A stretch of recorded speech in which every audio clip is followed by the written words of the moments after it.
Hello, ladies and gents. Welcome to episode 12 of the Deu Awuok Show, where it is my job to interview professional and collegiate soccer players about their life journeys around the beautiful game. On this episode, I speak with Nikkye DePoint, a former professional soccer player. Amongst other things, we discuss his experience playing for the U.S. Youth National team and getting to play with the likes of Christian Pulisic, Weston Mckennie, and Tyler Adams. His D1 college experience, the mistakes made, and lessons learned, as well as living his lifelong dream of becoming a professional soccer player. I thoroughly enjoyed Nakai's openness to sharing some very personal stories and stories that I think will be absolutely valuable to many viewers out there. I hope you enjoyed this episode as much as I enjoyed having this conversation with him. Nikai, welcome to the show. Thanks for joining me, man. Hey, thanks, man. Thank you for having me. I'm happy to be here. Nice. I'm excited to have this conversation. Let's start with a little introduction. Tell us your full name, where you're from, and an interesting fact about you. Yeah, man. My full name is Nikkye DePoint. I'm from Rochester, New York. And an interesting fact about me, shoot, there ain't really much. I guess the one thing I'm proud of is I'm a first generation Jamaican American. My mom is from Jamaica, and that's side of the family. So I guess I'll say that. Nice, nice. I read somewhere that you started playing soccer when you were 4 years old. Tell us a little bit about that and who got you started with the sport. Yeah, man. Nah, bro. It was crazy because I wanted to play at 4, but I had to wait till I was 5. So like I was playing, but not like on a team officially, because my older sister at the time she was playing. She was 6, and I was just so jealous, and I wanted to get in indoor leagues. You know what I'm saying? The like the Flower City teams back in Rochester. And so that's basically how I got into it. My dad played growing up, and obviously in Jamaica it's a big sport over there too. So that was kind of like in the blood already. But yeah, no, definitely just seeing my sister get into it that early, I really wanted to play, and like I was inseparable with a ball. Like a ball was at my feet all the time. Nice, yeah, and it looks like starting that early helped you a lot because as an eighth grader, you were playing varsity soccer with McQuay High School, which is a private Catholic high school in Rochester, New York. Talk to us about that experience and what it was like playing with kids that were 4 to 5 years older than you. Were you like physically developed enough to be able to compete with them? Yeah, bro, that's a great question. It really started, to be honest, when I played in like the inner city, Flower City, like indoor rec teams and outdoor rec teams. I played up at like 7. At 7, I was playing U12, and so playing with kids older than me wasn't really new. And so going into like my varsity year, I played JV the year before, in 7th grade, which helped again. And then going in, like I wasn't even trying to play on my varsity team, but the coach was like, "Hey, you should come try out." And I said, "Okay." And then I went, and it really wasn't bad. I was taller, so I was more developed in that sense, but I was pretty skinny. I was like a twig, but I was still strong, deceptive strength. But no, it definitely the speed of play was something that was different. Just obviously they're going to be older and faster, a little bit stronger as well, but it definitely was a challenge at times just because of that. But the thing about me is I was able to always adapt pretty quickly depending on where I'm playing at, and then eventually try to like raise the level if I could. And so it definitely was a fun experience. Were you playing center back that eighth grade year? No, the 8th grade year I was playing right back, and Uh-huh. then my JV year before I was playing like holding mid. And so, but no, I played a lot of right back that varsity year. Nice. So after that one season with the varsity team as an eighth grader, you then joined Empire Academy, which kind of limits you from playing high school soccer. How did the opportunity come about to be able to play with Empire, which are now known as Rochester New York Football Club, and playing in the MLS development system? Yeah, man, that was awesome. I really, I had to go take it back to the junior Rhino days when I got scouted when I was playing with the rec teams. They came to a game that me and my sister were playing in. It was a co-ed, like we had a co-ed team. And Yeah. so I got onto their radar there. And then I just stayed within the club. And then going into my U14 year, I had a really good U13 year. I played attacking mid actually, which was crazy. My coach wanted me to like try to score and just be, involved in the offensive side. After that year, he was like, you should really try out for like the academy team. And, I was like, I don't know if I'll make it because I'll be technically playing 2 years up. But again, that was nothing new to me playing up. And I really wanted to because I wanted to just challenge myself. But I went to the tryout and I played center back and then I played a little bit of right back, just show my versatility. And yeah, man, it just went well. They gave me a spot on the team, and it was case from there. Really, it just took off, and I was very thankful for that opportunity. And it was hard. It was hard not playing from Equate anymore because I still wanted to play, And my first year of academy was the first year that rule went into place where you couldn't play. Oh, Yeah, so I was like, dang, it's kind of like a win lose, but like a win win at the same time. But not it was awesome though. nice. I guess looking back, how would you describe your all experience with Empire United? Yeah, man. Honestly, it was definitely a great experience because it got me the exposure that I wanted, I guess, definitely, and exposure that I didn't even ask for in terms of like, you know, the national team and college as well. And it just exposed me to so much. And I'm very thankful for it, definitely. Nice. As you alluded to, while playing with Empire, you got called up to both the U15 as well as the U17 national team, and then we're also part of the U17 residency program. Talk to us about receiving that first call up to the U.S. national team. Yeah, bro, it was a shock. I was like, so I remember my first winter showcase, my first year with the academy team. It was in Florida in December, and I was just playing. I played a mix of right back and center back for the team that year. And my coach came up to me after the first game and said, "Yo, the national team scouts are like interested in you. Like they really like you so far. Like keep doing what you're doing, just having fun." And like I didn't really know what that meant, to be honest. But prior to that, like I was involved with like Region One, and then I did a bit of ODP stuff, and I did this thing called ID2. So like I knew already about the national team scouts, and I knew that I was like kind of on the radar, but like I just didn't really like pay attention to it. And so I just played the rest of that showcase, and then literally like maybe 2 weeks after the showcase, I got an email, or my dad got an email saying like I got invited to a camp, like a national team camp, 10-day training center in California with the U15 national team. And I said, "Oh wow!" And he was more excited. He was more excited for it than me because I was just like, "Oh really?" Like it didn't really like click yet. But then once the time came, I was like, "Oh, this is dope." And nah, that was awesome. Nice. And then you got called up and were part of the U17 residency program. I guess give us behind the scenes look into that program. What did the typical day look like? Yeah, bro. First I gotta say, what a blessing. Like the Lord really blessed me with the opportunity to do that, and I didn't really take advantage of it at the time, or I didn't take it. It didn't really register at the time, like how awesome of an opportunity that was.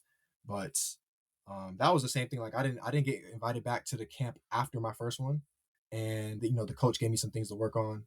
And then at the end of my academy year, my first year, was when there was another camp going into the residency program, and I got invited again. And I didn't really expect to get invited, and I didn't expect to even make it to residency. I just said I'm gonna go into that camp, try my best. Hmm. And so then eventually I got that call in, and dude, like immediately, as soon as we got there, we played like 11v11. Like we had just a scrimmage, played, Yeah. and it was all football all the time. Like we went to school, but it wasn't stressed. We only took 4 classes a semester. Um, like a day to day, bro, we would get up about say like 7 because you want to get a little bit of food. Just a little bit of fuel. We had some Yeah. stretches we had to do. We had to take like P tests to like make sure we're hydrated. We had vitamins to take. Like they really was like on top of it all for like the physical aspect and just being mentally Yep. and physically prepared. And then we trained at 9 a.m. And it was in Florida. It was already hot, bro. Like I'm coming from New York. Like it's hot in New York, but Florida hot was different, dog. Like for Yeah. real, it was crazy. 9 a.m. It's like 190 degrees, humid, busting hot already. Yeah, bro. And so that took a little bit of an adjustment for sure. And they knew it. They knew it. They were really patient with it, and they took all the precautionary steps. We had the training about hour and a half, 2 hours, and then we would rush back, get lunch. Depending on the day, we would go to the gym or we would do ice baths. That would rotate on the day, and then we had to go to school from like 1:15 to like 5. And so it was just us though. We went to a school off campus. They didn't have us go to the school at IMG's academy, which is where we stayed at. And we were in school, just us just chill. We weren't really taking it that serious. It was like we were learning like math, history, science, and English. That's it. And after that, we would go back to IMG Academy and just chill, either do homework or do extra work, just relax. There's a pool on IMG Academy. It's campus. There's ping pong. There's basketball. There's a lot. There was a little bistro, cafeteria, and then that was the day really. And some people would get extra work in. Some people would just vibe. We did a lot of FIFA, played a lot of FIFA, a lot of GTA, watched a lot of football. It was a good time, but we all just vibe together. Nice. Sound like a full day. And you did that for 2 years. Yeah, bro, I really got into a routine of it, and but like you had to really remember that you're there for a reason, and it was to get ready for the U17 World Cup. and so it was very cutthroat every week. Um, just yeah, up maybe for like the first 2 months they didn't do this, or the first month, but every week they would bring in new players for like a week trial to like see if they're going to be able to compete with us or like be better.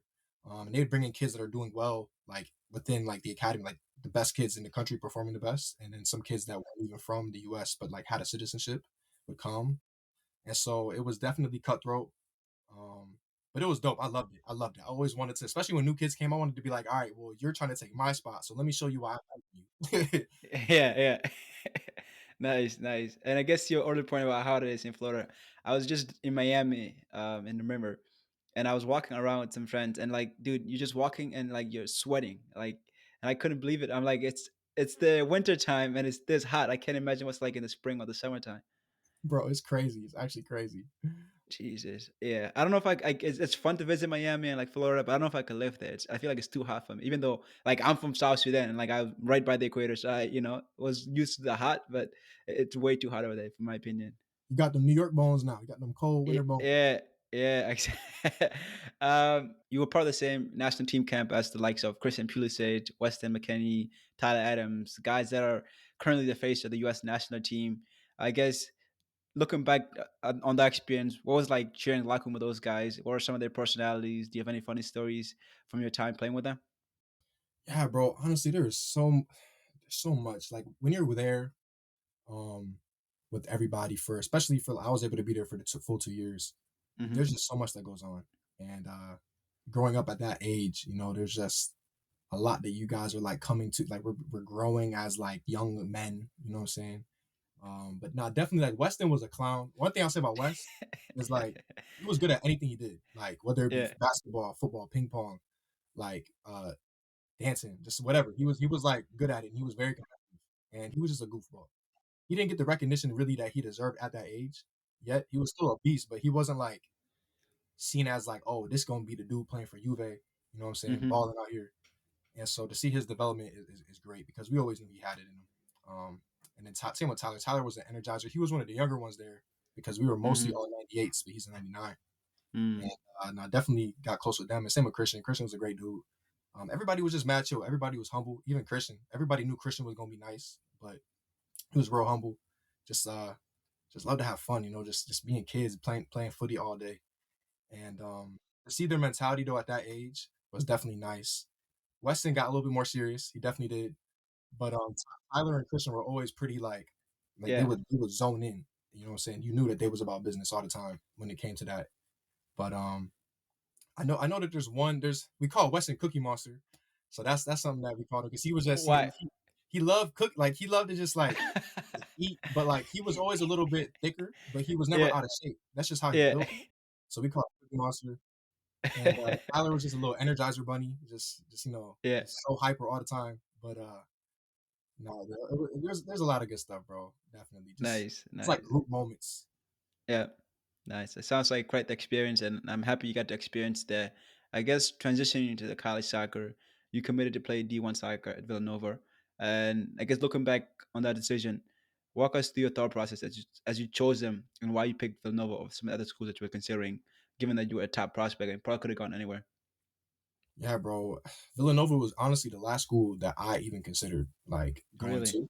Yeah, they were like I was about to make my decision, and this is I don't not many people know this. I was almost going to commit to UVA, but then something Mm-hmm. broke down last minute. Like that was my number one school. I was heavily talking to them for a while, and then after that, I was thinking about either Georgetown or NC State, and I was about to commit to NC State. But then last minute, I was in Philly at the time doing like a little trial with Philly Union Academy because I wanted to try to like transition out of Empire Academy and get into like an MLS setup.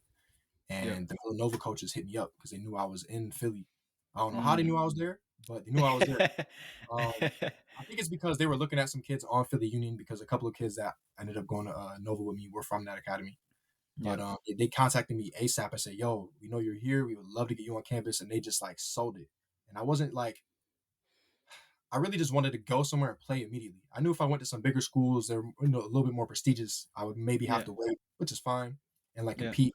I'm used to that, but I really wanted to play immediately. Know I was going to play immediately, and Villanova really sold it. You know what I'm saying? They told me that I was going to be the dude that's going to be the glue to get a lot of the other guys that they wanted to get. and they had this vision for me, this plan for me. I went to the campus and I actually really liked the campus. It was small. I didn't want like a super huge campus at the Yeah. time. It was small enough, like 10,000 people, and it was just beautiful. And I liked the vision that they had that they sold. Like honestly, my coach that was recruiting me sold it really well. Yeah. I rocked with the vibe at first, and so definitely Okay. went there, and I was happy with the decision. That makes a lot of sense. And your first season at Villanova, you had an immediate impact, right? You were starting all the games as you helped Villanova make history, right, by becoming the first team, like that team becoming the first in the program history to make the NCAA tournament. I guess talk to us about your emotions as you played a key role in helping them make history. Yeah, dude, it was awesome. It really was because that was the plan going into the season and into the Yeah. whole recruiting process for my class. They were saying, my coach was saying, and even like alumni people and like people in the news at the time or whatever, like whatever press it was, they were saying that this class was like the best in program's history, my class. And so that was like coming in with all of us coming in. There was like 10 of us, I think, in the class. Oh There wow. was a lot of like pressure to like try to like live up to that, but we Hmm. didn't really even care. We just kind of played, and they had a decent like crop of like guys already there. Some quality kids, and one guy who was in a past residency cycle, an older cycle, and so they had some quality. And just being a part of it, playing all the time right away, and just getting like dialed in with them, that was awesome. It really was. To just see the growth of like football on the campus there, and just the program itself, even post that time, because they've done better than we did Hmm. that year. It's been nice, but no, it was definitely cool to make history, dude, and like get them into the NCAA tournament for the first time, which was we got worked by Akron. We played Akron first round. They worked us. They did, but to like get there was nice. So That's right, man, and like that'll be there forever. Like that's history that'll be there forever, and I'm happy you were part of that. And yeah, we actually got worked by Ekron too. Like I think my sophomore year, bro. Like we were playing them first half. The game was going according to plan. We're doing well. And it was like I think it was like a 1-0 tie game or something. And we had our chances. Like we set deep, defended well, and just hit him on the counter. And then second half started, and I don't know what happened. They just score, and then score another one, and dude, it got out of hand real that's quick, how bro. yep, that's how it happened. And I came in. I think the last 20 minutes or so, bro. That was like the longest 20 minutes of my life. Like that, they were just thumping us, bro. And that was bad. But it's college soccer for you. Um, I guess the second season didn't go as well as the first one. What do you think happened there? And I guess your general thoughts about that second season at Villanova. Honestly, bro, a whole lot. I don't know how much I could really say. I guess I could, but there was a whole lot. I'm so serious. There's a Okay. lot of off the field problems, a lot of Yeah. on the field problems. Because on Hmm. paper, we had a better team. We really did. We got decent recruits coming in, and then we got a player to come back who wasn't able to play because of injury. My first year, who was going to be like a big time player for us because he was like a big goal scorer. He didn't really perform up to expectations. He just wasn't. He was just checked out, to be honest. And just like a lot of people, we just didn't click because of all the off field stuff. That was the main reason why I decided to transfer. Because just a lot of stuff was happening behind the scenes. A lot of stuff I wasn't really cool with. There was a lot of, to be frank, just a lot of BS that was happening, and actually a lot of stuff got pinned on me for a lot of the issues Mm. that we were having, which was Yep. crazy. And like there was stuff I was doing that was distracting me. Pretty much the whole team was doing a bunch of different stuff. To distract Yep. you from the reason. But like during the season, Yep. there was just a lot of just we weren't clicking. Like the environment wasn't healthy anymore. What happened before the season definitely didn't set us up for success. And yeah, man, it's just unfortunate because I was finding myself, I was really frustrated because I just had like a super high expectation and I wanted to like be great, just play the Yep. best I could play. And I wanted us, like, just the fact that I knew we could do so much better and we didn't, Yep. Yep. um, that really was hard. But that's really what it was, man. It came down to it. Football is a team sport. You can't have one player, two players, four players playing well. You need the whole squad, not even just the Yep. starting players. You need everybody to be like Yep. dialed in. The coach needs to be dialed in. He needs to get the team. um, you don't have to like each other on teams. You really don't. You need to be able to like have a certain level of respect for each other, so you can go on that field and battle together. You know what I'm saying? And so that was lacking a little bit, but I would say that's definitely the reason why. Yeah. Okay. That makes a lot of sense. I mean, having talent is one thing, but not having that chemistry, like you can't get the best out of that talent, right? And it's just unfortunate. So after that second season, you decided to transfer to Oregon State. Tell us your thought process as you decided to enter the transfer portal and then to join Oregon State. Yeah, bro. Again, like I was kind of placed in a position where I had to transfer, even though I wanted Hmm. to. I was getting into, to be frank, I got into a lot of the things that I shouldn't have been getting into, putting myself into situations, just getting distracted with college life for real. Yep. Um, and I wasn't the only one, but you can only Yep. control what you do and who you place yourself around, what you place yourself around. And so, and like I said, a lot of stuff started to get because my coach was looking for answers as to why we played so poorly. Um, and a lot of stuff was getting pinned on me, which is kind of crazy because I was like, you know, I said the best player, if not like top three on the team, and just what the coach brought me in for. I was like, it's weird how you can pin it on me, certain stuff. But I took all the blame for what I did, and so going into the transfer portal, me and my coach had a really raw and honest, just like talk about everything, and I told him a lot, and just like stood up for myself. But I understood his decision, even though I didn't really agree with it, and he understood where I was coming from, and so we came to the agreement of like he would help me as much as he can in the transfer process because ultimately I could have stayed, but I really didn't want to. Like already, once everything had happened, I'm like, oh, I'm definitely not staying. And so he would tell me the schools that were interested in me, the schools that had the most money to like spend on me, and this and that. And it came down to Oregon State. I already knew the coach. He was actually a coach at the University of Virginia who was recruiting me before Villanova. And then he had just got the head coaching job at Oregon State like a couple months before I entered the portal. And so I had a friend that played on UVA, like a really good friend from residency. And so I was talking with him and the coach. I was talking with him, like talking to the coach through him. And he was basically like, yo, I'm going to Oregon State soon, most likely. Like, I would love to get you out there. And then once it was like official that he was there and he was able to talk to me, we talked to each other directly and got it hooked up. And I was able to go out to Oregon State. And I was really happy to play for him because I wanted to play for him before. And we had like a really good like rapport, really good just connection. He knew my pops and he was actually around when I was on the national team in Florida, and so I thought it was going to be better than what it turned out to be. But I was happy with the decision at the time because I was like kind of stressing because it was a last minute decision or a last minute thing I had to kind of like handle, and so yeah. No, yeah, transferring and adjusting to a new team, a new coach, can be quite challenging. It looked like you had a good start at Oregon State, but what was your adjustment like to the new program? Dude, honestly, the reason why I didn't adjust as well as I wanted to is because I didn't cut out any of the distractions that I had faced at Villanova. And so I was facing just a lot of college life, bro. Like I started smoking weed. I was drinking a lot.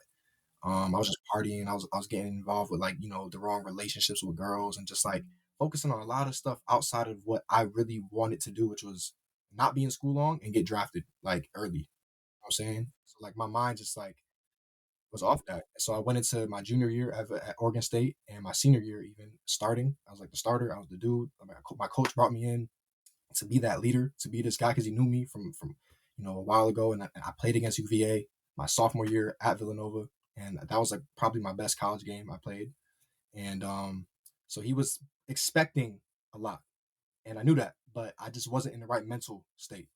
And that was a downfall in a lot of my time as a football player. It got better, but like my mental state and just like what I surrounded myself around and what I went to like help cope with whatever it might have been.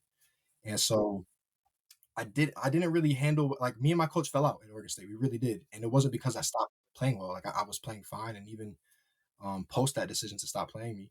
I told myself I'm gonna be the best player I can be as anytime I get a chance on the pitch in practice or whatever.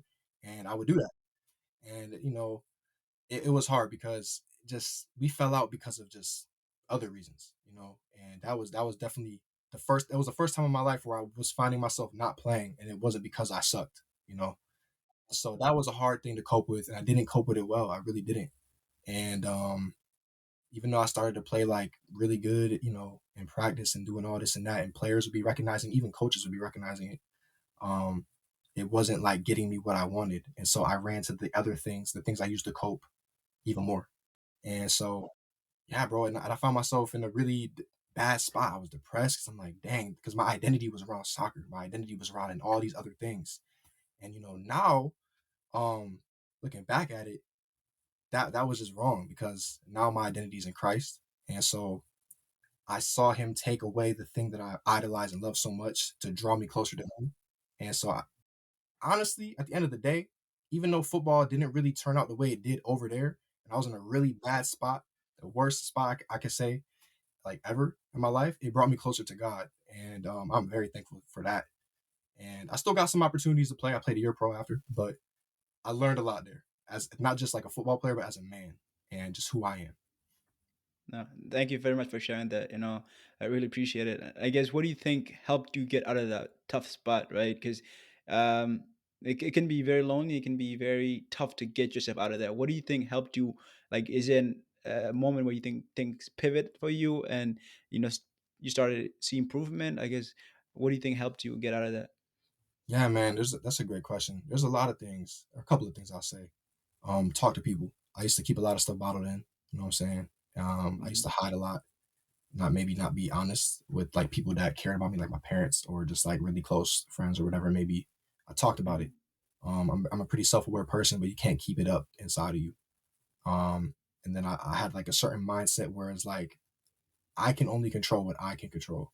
I can't dwell and worry about all these things that are outside of my control. What I can do is perform the best and then try to handle what it is that I value the most. And at the time, it wasn't the right things necessarily, but I did want to try to be the best player and then like have my relationships with others, be rooted in healthy stuff and like be strong and be real. And so I really tried to focus on that. And then eventually, dude, like it took me to be, graduated from the team to realize Hmm. that I needed Jesus through it all, for real. Like that's just, what was placed onto my heart. I was trying to chase all these other things to help me get out of those situations that didn't help me. And then when I Yeah. really started to focus on him and grow that relationship, it helped me actually like come to terms with what happened, to assess it all and like see why things happened, why I did this, why I did that. And just really helped me find peace and joy throughout the storms. For real. Okay. No, that's super inspiring, and I'm happy you got to that point. And to your other point about soccer being your identity, you can imagine having played soccer since you were 5, having played so many years up and become this really top talent playing the international stage, and making 7 caps for the U.S. national team. It's natural for it to be part of your identity because that's all you do, right? Yep. And then when that's taken away, it's like having a crisis. Like, who am I? Like, if I'm not a soccer player, Yep. and it can be quite tough to deal with. But it looked like you navigated that process quite well, and I'm happy you got to the other side of it.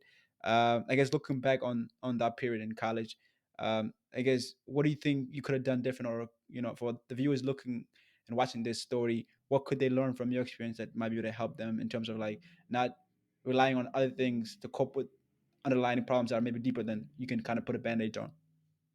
Don't run to distractions.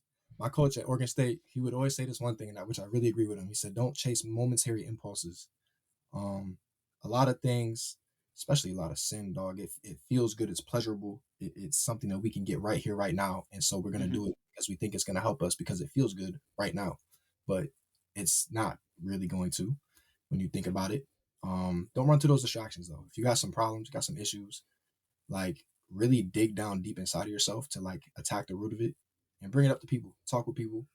And I think that really is what would have helped me if I didn't chase after those distractions. Honestly, if I stopped doing what I was doing at Villanova, Hmm. um, that would have helped because I found myself. I mean, I lost 2 full rides, bro. I did. I had a Yeah. full ride at Villanova, and then when I had to like transfer because of the stuff that went down, Yeah. my coach was like, "I'm gonna take it away. It could come back," but I'm like, "Nah, I'm out." Then at Oregon State, same deal. But this time my grades, I wasn't focused. I was running to all these things. And then my first term, my grades like slipped. Last day, Hmm. I was gonna have 4 A's, but 2 of the A's went to like a D and an F, bro. So like I tweaked and like my grades went down and I was ineligible and my coach took my scholarship. So that didn't help either. And so really like prioritizing why you're there. You have to have a goal and a reason as to why you're in college footy because it's different from like going from academy straight to pro. If you're in college footy and you want to, play good footy, but like you're there for the degree, focus on the footy because that might be why you're able to get the degree if you have a scholarship. But if you're there to like go pro, really don't fall for the BS and all the stuff thrown at you that can just really get you off of your game and the reason why you're there. Yeah, for sure. Very, very insightful advice there, and I'm hoping, and I think a lot of young players will learn from there. And to your point, right, when you're in that environment, there's a lot of distractions, and it can be quite easy to like fall, get distracted a little bit. It's just being a student athlete, right, it obviously comes a lot of time commitment, right? You're doing all of those things, and then you're also trying to be a student. You're also trying to be trying to have a social life, right? So it can be quite a lot to balance, and a lot of times, the distraction can get the best of us. And I'm really happy that, like, a lot of respect for you, because like you've reevaluated what's happened, and you've taken some accountability, right? And that's a lot of respect from me for you for realizing that, and learning from it, right? So kudos to you there. So after Oregon State, you played semi-professionally for a couple of years before signing a professional contract with Flower City Union here in Rochester, New York, our hometown. Talk to us about signing that professional contract with them and your experience playing with them. Yeah, no, that was dope, bro. Again, unexpected. I was gonna go one more year playing like USL 2, and then I was just gonna be like, all right, I'm done. But because I was trying to go to different other, a couple other teams, trials, and COVID was definitely a problem. But nah, I got hit up from Flower City Union. I said, dang, that's a blessing because I can go play back home. And I wasn't really expecting it. And I said, honestly, bro, I was praying about it. I said, Lord, I really just want 1 year pro, if it be your will. And if not, I'm okay. If it is gonna happen, then great. And I got exactly that, you know. And was it where I really wanted to be? Definitely not. I had aspirations to play at the highest levels, and I knew I could if I given the opportunity. But I was so thankful for it, dude. I really was because I'm like, dang, I can call myself a professional player, and it was back home. And although the year did not go great, it was still like a great experience because again, I played all the time again, and my coach had trust in me, and I Yeah. played pretty much every minute except when I got hurt for like 2 games or 3 games, whatever it was. But it was awesome, dude. Playing back home. I grew up watching the Rhinos in that stadium. I played with the Rhinos in that stadium for like a couple summers. I got the opportunity to train with them like 2 summers. I think once in high school, and then I think after my freshman year of college. But so it was just nice to be back in the stadium and just playing in the city, bro. Nice. Yeah. And it's funny. I remember when you were training with the Rhinos, because I went to a game, right? And we hadn't met yet, so I didn't know you. But one of my boys, he pointed you out. I was like, yo, he's on the U.S. national team, like the under 17 team. I think this was when you were training with the Rhinos team from your break, or whatever you had. Um, but yeah, no, that was pretty cool. And yeah, it was it the first season that the Flower City Union was made, right? Yep, Or was it second or third season? Okay. it was the first one. Okay, and they've done well now. I think they won the national championship recently, right? Yeah, they won it. Yeah, they won the tournament or the tournament. They won the league this past year. Okay, nice. You decided to retire after that one season with Flower City. I guess talk to us about that decision and why you decided to hang up the boots. Yeah, man. Honestly, it came with a lot of prayer. Came with a lot of thought.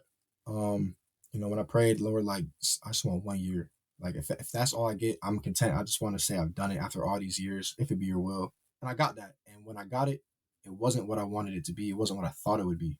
And I was trying. I had a couple. I had 2 trials with the coach, who was actually the old Rhinos coach. He's at the Riverhounds now, the Pittsburgh Riverhounds. Had a really good Hmm. trial there, and I almost got signed. But he recommended me to another team, Union Omaha in USL 1. Went to a trial there. Didn't really play my position the first. There was 2 days. I didn't play my position the first day. Played right back, but I wanted to play center back. But then I got hurt the second day. Like it was the dumbest thing ever because like I wasn't injured, but I got hurt and I couldn't like run because it was my hamstring. And I was like, how did that happen? I'm literally so fit. Like I've been working out. I've been like working out to like maintain myself. Just like doing all the stuff necessary. And I had no injury problems or any even thought of it. And so then I just saw that and I was like, huh, that's unfortunate. And it really just came with a lot of peace, man. I was like so content. I was like, do I really want to keep doing this? Like, do I really want to? And honestly, the thing that really made it clear to me is I idolize football and I made it my identity. We shouldn't make what we do our identity. I'm Nikkye who plays football. I'm Nikkye who does XYZ. I'm not the football player Nikkye. You know what I'm saying? Because once we have that mindset, once that thing goes away, we are crushed and we feel like we don't know what to do, which can happen definitely.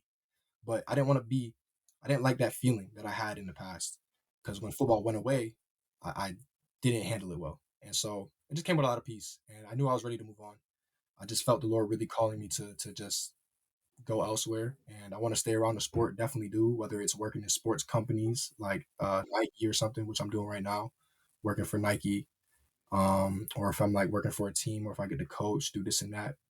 But I definitely felt called to just try life, not as the kind of football player, but yeah, man, it definitely was. It was hard, but it wasn't at the same time. Like I made it, and I was like, "Bet that's what I'm doing," and I'm gonna figure it Nice. out now. Nice. Yeah, I'm really happy you got to check that off your checklist. And to your point about not tying your identity down to one thing, right? I really resonate with it because when I was in college, right, when I was struggling with the confidence and like doubting myself and my abilities, it was really tough because I hadn't experienced that until that point, right? But because my academics were going well, my search for a career in finance was going well, my relationship with my family and friends were going well. I was able to balance that off, right?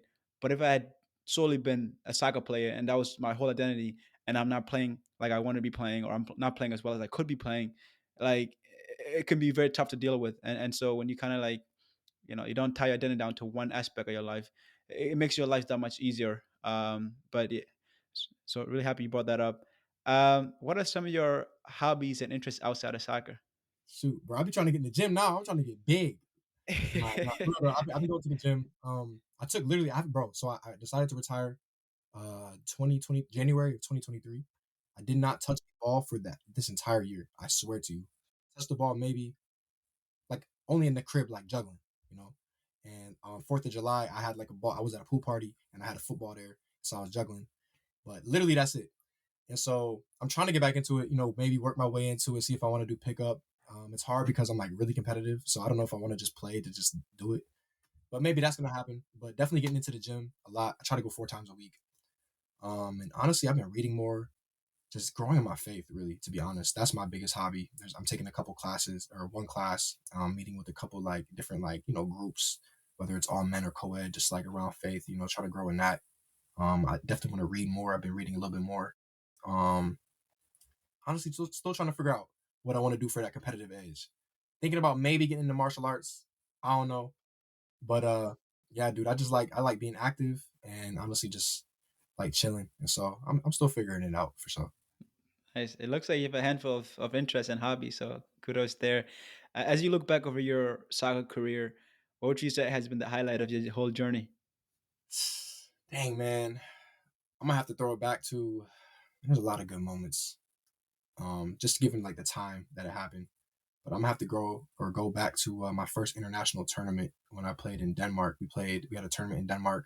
We did not do that well, to be honest, but it was a great. I played all the time. Started center back, which was awesome, and that's where I got the bulk of my caps. I think I got 5 caps there, 4 or 5 caps there, and so that was nice. Just like to be able to travel internationally with the national team, and to my dad and my grandpa came, which was dope. And so for them to be there and just experience international footy, um, it was awesome. Some players that were there at the tournament were Todd Cantwell, played for Norwich City. I don't know if you heard of him. He's Marcus, that boy. He's that he does the dances right when he scores. yeah, He's pretty. yep, yep, yep, yeah. He was there with England. Same with Marcus Edwards, playing for I think Sporting now. This guy Sanderberg, Norwegian, plays for Burnley right now in the EPL. A couple players like that. So it was cool to like see them or play against them. Um, but no, that was definitely a highlight, I would say. Nice. And then on the flip side, what would you say has been the low light of your soccer journey so far? Dang man, definitely what happened to Oregon State. I ain't gonna hold you. Definitely that because again, I had all the right tools to succeed because my Oregon State team was nice. We were good, and a lot of players got drafted from my teams, and I know I could have been that player as well. But obviously, that's not what the Lord wanted for my life. But I knew if I at least wasn't distracted with what I was distracted with, I could have positioned myself to at least be prepared or to get that opportunity. So I would say that's the lowest moment for sure. But it turned into like low key the greatest moment of my life when I found my faith in Christ. And so it's like a low moment, but then it turned into a really high moment for sure. Nice, nice. I'm happy to hear there. Um, This is the last question for me before we turn to the next segment of the podcast. What advice do you have for young soccer players out there? Hey man, stay if you have a goal for real, you stick with it. Don't listen to football life, but football is a game of opinions. Some coaches, some players might think you are trash, but like at the end of the day, it doesn't matter what their opinions say. Obviously, be realistic, but some coaches, some players might think you're like awesome, you're the best, or you fit into a certain system really well. And so don't be boggled down by people's opinions and what they say, because you have to be mentally tough. People are gonna always say this, say that. Some will love you, some will hate you. And just keep going, man. If you have a goal, really prioritize, set boundaries. You're gonna have to sacrifice. Love is about sacrifice. You sacrifice for the things you love. You make choices for the things you love. And so definitely do that. You know what I'm saying? Like, don't do what I did. And like I would do that. I would definitely sacrifice and make choices, the right choices for what I love, but then I would do the wrong things. And so don't do that. Don't be on the fence. One way here, one way there. Narrow down. If you really want to go pro or want to get to D1 or make that academy team or whatever it is, MLS next team or whatever it may be, just focus on that, set goals, set boundaries. Don't listen to opinions. Obviously listen to criticism and feedback, but don't worry too much about the opinions. No, that's super insightful, and I'm really happy you were to share that. I'm sure a lot of young players out there will be able to like take that and apply it. And people are just generally like going about their life and want to improve themselves. You can apply the same concepts or advice that you give there.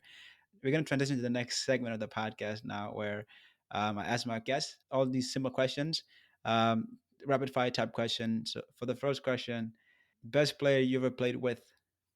Played with? Oh man, low key. The easy answer is Christian Pulisic because that dude was nice. I ain't gonna hold you. He was always nice.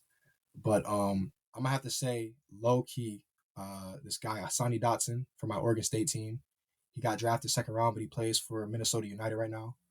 Baller. When I tell you baller, he was so underrated. I didn't even know who he was when I got there, but then I knew who he was right away, like, real quick. He never lost the ball. Athletic, had an engine on him, could play any position.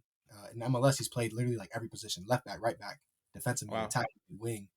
And so he's a baller. I would definitely say he got to be up there because I was like, I was mind blown. And so I think he's worth getting that title of one of the best players I play with.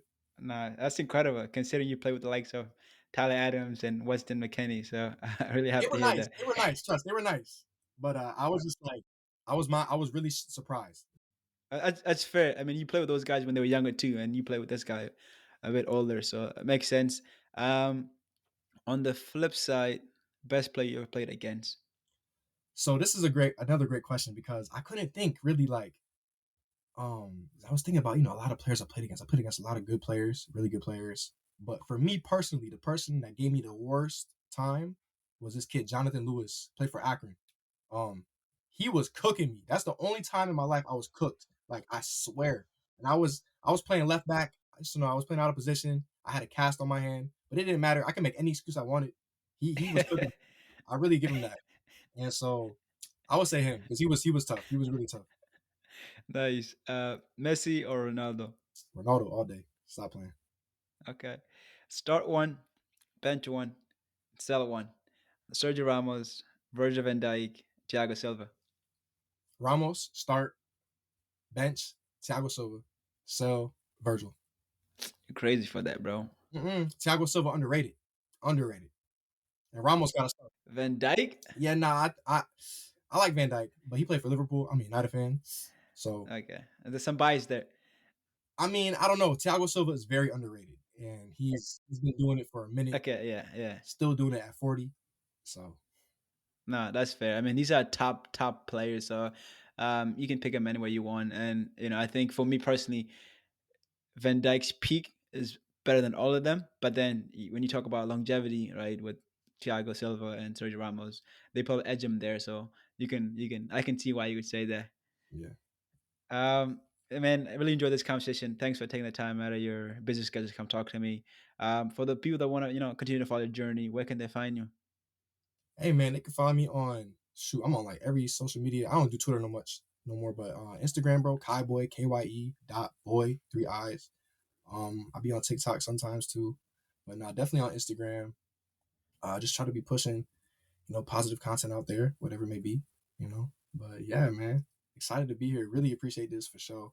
It's a Nice. blessing to just share my story a little bit, just share about football, the game I love, and the game you love. And I love that you're doing this, bro. Keep doing it. Keep going. I've seen some of your content. I actually came across it, and it's dope. So keep going, bro. For real. I really appreciate it, man, and thank you for taking the time and for sharing your story. Right, you share some very personal stuff and some insightful stuff that I think a lot of people learn from, and so I really appreciate that, and I really enjoyed this conversation. Of course, man. I appreciate it too. Just trying to help people relate. You know what I'm saying? Word. Much love, brother. Yes, sir. Thanks for taking the time out of your day to listen and support this podcast. It is very much appreciated. Please follow the show if you don't already do so. The show can be found on YouTube, Instagram, TikTok, and the rest of the other major platforms. As always, be kind to yourself, be kind to others. Much love. This show is produced by Yak Awok and original music by Scott Holmes.